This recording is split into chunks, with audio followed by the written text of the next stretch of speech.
Greetings, brothers and sisters. Hello and welcome back to Eva's House of Spirit. For those who may be new to this channel, I am Eva.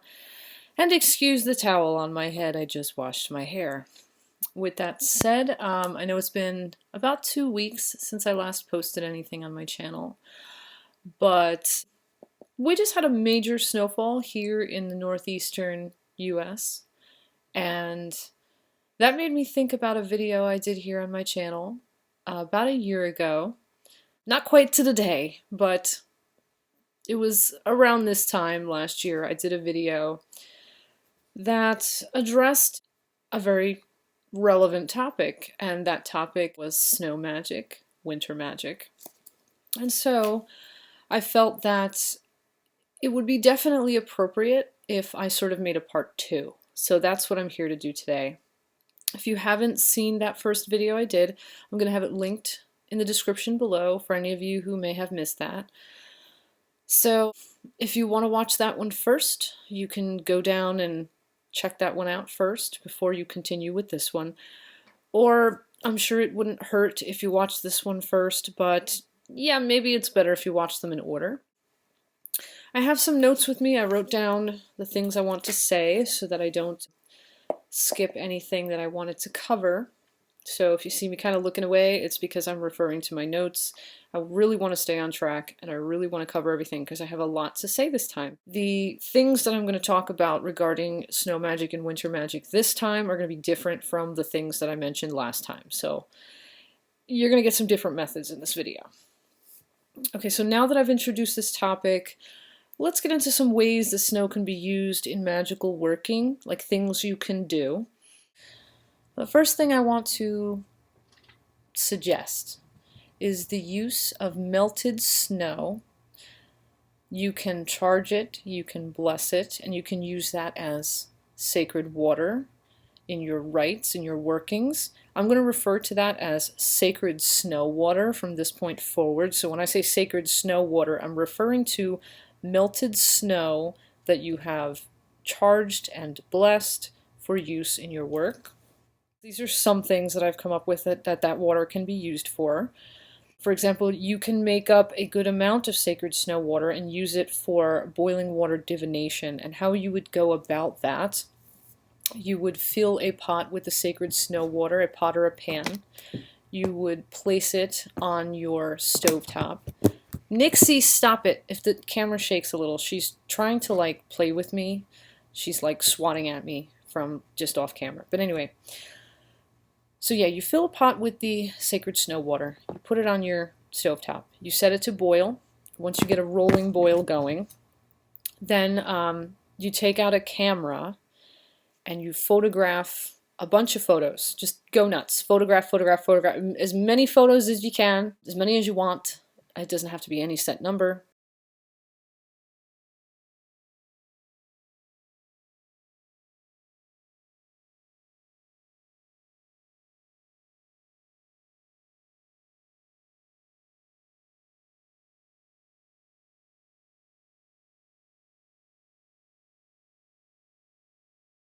And then what you would do is you go back and review your images and you scry into them and you see what shapes, what images you see in the water, and those images and shapes might give you feelings, impressions, so on and so forth. Maybe give it a try, see how you like that, see if that is something that resonates with you, that is helpful to you.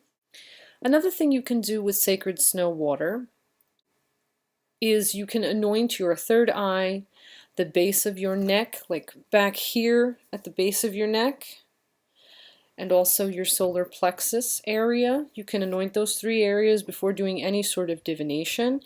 And the reason why I suggest this is that it sort of brings to you the wisdom of the crone and sage as you're conducting your reading. It's almost like asking, like, be with me through this reading, help me to see the accurate answers and to wisely interpret the impressions and so on and so forth, how they relate to the situation, and what I should then do with the information or impressions that I've thus received.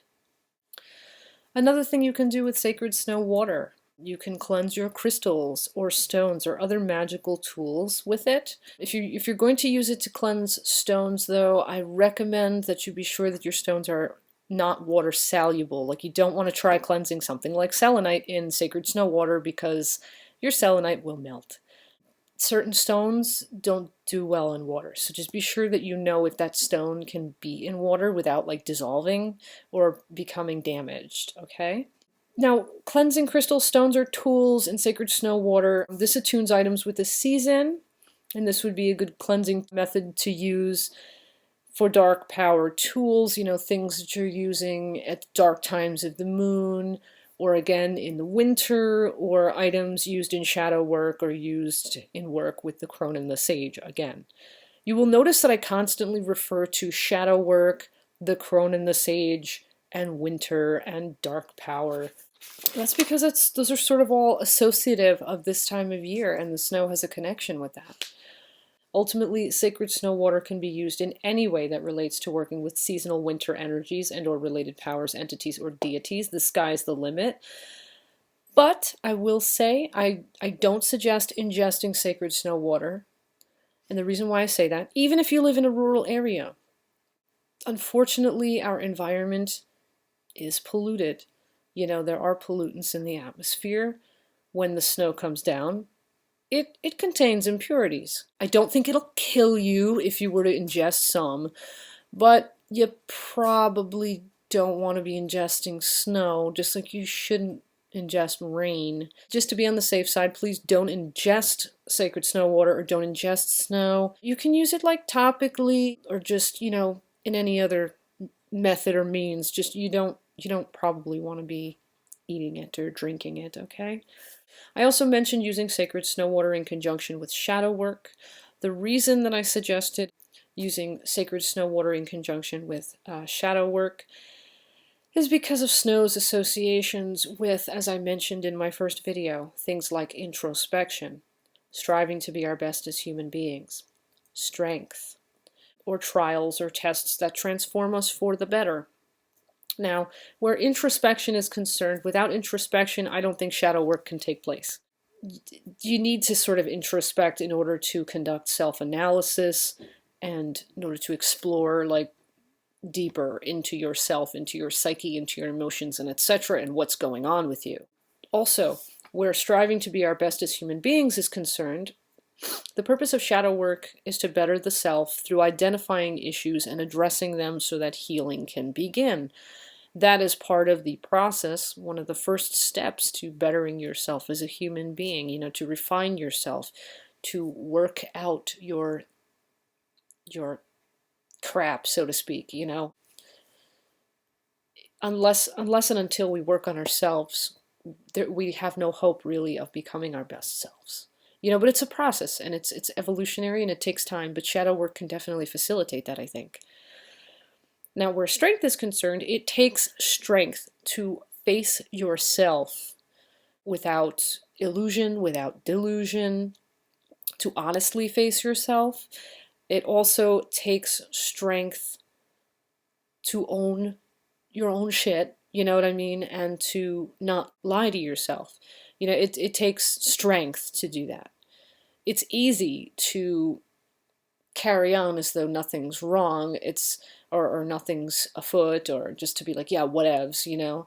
But to really go inward and look at yourself objectively, and to be dead honest with yourself, that I would say that definitely takes some strength. And as for trials or tests that transform us for the better, that association definitely applies to the process of shadow work, because shadow work is a trial of sorts that, when properly undergone, it can transform us for the better. And I mentioned the crone and the sage. It is my understanding that winter and snow are associated with the elder god and goddess archetypes. Naturally, any work with the crone and sage archetypes could be complemented by using sacred snow water, ice, snow, or anything that is winter associative. You can add sacred snow water to spiritual baths that you intend to take, particularly where baths might relate to psychic enhancement, the cultivation of wisdom, shadow work, healing, work with the crone and sage, work with entities, powers, or deities associated with winter, or work with other dark power, dark moon, or seasonal energies. You can sprinkle sacred snow water in your home to bring in the energies and blessings of snow that relate to and support domesticity and family unity. You remember in that first video I talked about snow has an association with kind of bringing us together with family, with domesticity, all that kind of stuff. Well, you can use sacred snow water, sprinkle it around your home, and it will kind of support and bring in those energies of family unity, of pulling together. Now, moving away from the idea of using snow water, there are also magical applications for snowmen. Now, it's fun to build a snowman, so this is probably a technique or an idea that might resonate with a lot of you because it's fun, you know? It's fun. You kind of like let that inner child out a little bit. You can use snowmen that you build as natural dollies for doll work, like poppet work. And as they melt, the magic that you have raised up and concentrated and created in that doll, it'll be released into the universe, you know, just to continue on or to do its thing. As the snowman stays intact, the power sort of builds, and then when he melts, it's like poof, you know, it's out into the universe. Not to say that as the snowman is standing that the magic would not take effect. I think it would. But I think the peak of the power of the sort of puppet spell using the snowman would probably come upon the snowman breaking apart gradually and falling apart, whatever, as the process of the weather warming up and just the snowman dissolving would kind of take place. And also another thing you can do with snowmen, you can create snowmen as guardians for your property, for your land, for your home. As they would melt, the great thing about using a snowman as a home and property protector is that their protective energies would infuse into the land with their melting. So that's actually kind of cool. And finally, I did want to suggest one other thing that did occur to me. A lot of times we sprinkle snow melt on our property, you know, on our walkways, on our driveways, whatever, sidewalks, to keep people from falling. And I thought, well, since a lot of ice melt, it's high in salt content. You know, it's actually cleansing. It's actually very positive. Why not charge that ice melt to bring good vibes, good energies to your property, to your land, even to people that walk through it. Maybe that's something you'd like to give a try. You could charge it for safety, you know, you could charge it for well-being, for whatever you want, and you'd be sprinkling it all around your property. So it would physically help to diminish icy walkways, icy driveways, icy sidewalks, but it would also benefit your family and, you know, any potential passers-by. It's kind of like a random act of kindness. You know, they don't know they're walking through something that, as they track it on along, as they walk through that sacred or charged ice melt that you created, you know, by putting that energy in there, they don't realize that they're picking up a bit of blessing in their life. So that's actually kind of cool. And I think at this point, I'm going to wrap up this video. And I'm wondering what you all think, or if you have any suggestions or ideas or comments or questions, anything relating to winter magic or snow magic. Is there anything you do that I haven't mentioned that you might want to share with other people who might read through the comments or with me? Please, you know, bring that forth. I welcome that in the comments. Anything you have to add, please do. You know, hit me up below. And with that said, I think I'm going to wish you blessed be and ashe. You have a great morning. It's about 4:10 in the morning now. I hope that all is well with you.